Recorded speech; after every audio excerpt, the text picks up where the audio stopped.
जी sir, हमारे घर के बाहर एक दारू का ठेका है जिसकी मेरे फादर ने 3 साल से कम 10 या 20 बार थाने में पुश करके पॉलिटिशियंस को सबको कंप्लेंट कर रखी थी कि वो ठेका बंद कराओ, ठेका बंद कराओ।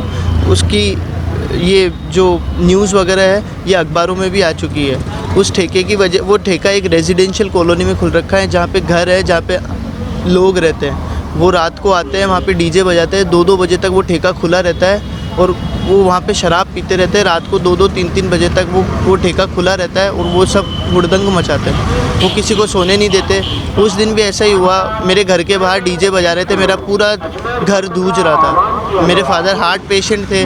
तो सभी प्रकार की पिचकारी आपको मिल जाएगी। देखिए कुल्हाड़ी वाली मिल जाएगी, टैंक वाली पिचकारी मिल, बैटरी वाली पिचकारी है। हमारे पास में बाल मिल जाएंगे, इसके अंदर और भी वैरायटी पिचकारियों के साथ में हमने इस बार ऑफर भी रखे गए। स्क्रीन पर हमारी सारी डिटेल। फादर हार्ट पेशेंट थे। मेरे फादर ने पहले थाने में फ़ोन किया, थाने वालों ने फ़ोन नहीं उठाया। उसके बाद में मेरे फादर जब उनको बोलने गए तो उन्होंने मेरे फादर के साथ में 15-16 जनों ने ये सब। ये केवल वकील समुदायों की एक समस्या नहीं है, ये पूरे समाज की समस्या है।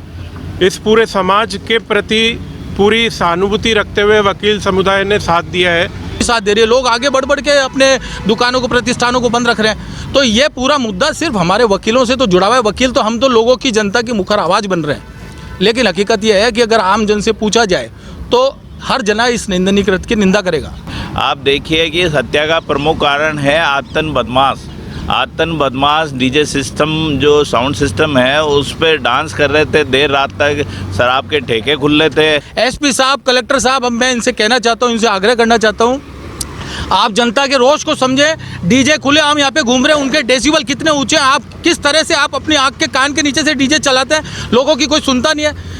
इनकी इतनी मजाल कि उनको रोकने पे हमारे वकील साथी की इन्होंने पहले टालाटोंगी करी, फिर उनकी हत्या कर दी।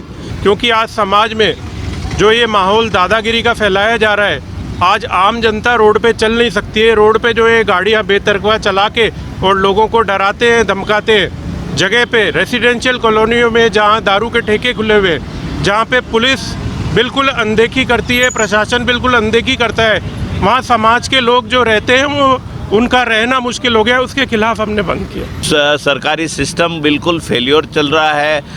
कानून व्यवस्था उनके हाथ में नहीं है, सारी कानून व्यवस्था फेल हो रही है। और आप देखिए कि हम वकीलों को इस तरीके का आंदोलन करना पड़ रहा है मजबूरी में, नहीं तो ये काम लॉ एंड ऑर्डर का है। सरकार को सचेत होकर ये काम करना चाहिए था, जो नहीं किया।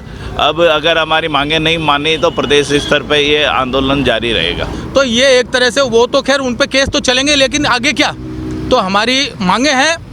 आज अजमेर बंद इसीलिए हमारे द्वारा आह्वान किया गया है कि ताकि प्रशासन चेते, उनको ये समझ में आए कि ये छोटी छोटी सी जनता की मांगे कितनी हृदय विदारक होती है। इनको सुना जाना चाहिए, लोगों की मांगों को ध्यान देना चाहिए। प्रशासन को चेताने के लिए, उनको जगाने के लिए, कलेक्टर साहब और एसपी साहब, इन सबको जगाने के लिए ये आज अजमेर बंद है। कोई हमारे को मांगे तो मनवा लेंगे, वो कोई दिक्कत नहीं है, लेकिन इनको जगाने के लिए, जनता की आवाज़ सुनो, जनता के लिए काम करो।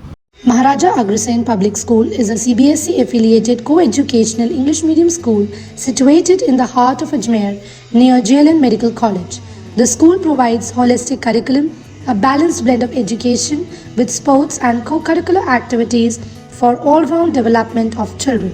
Admissions are open for classes nursery to 9th and 11th, science, commerce and humanities. There is no admission fees for classes pre-primary and first. Contact the school office for admissions.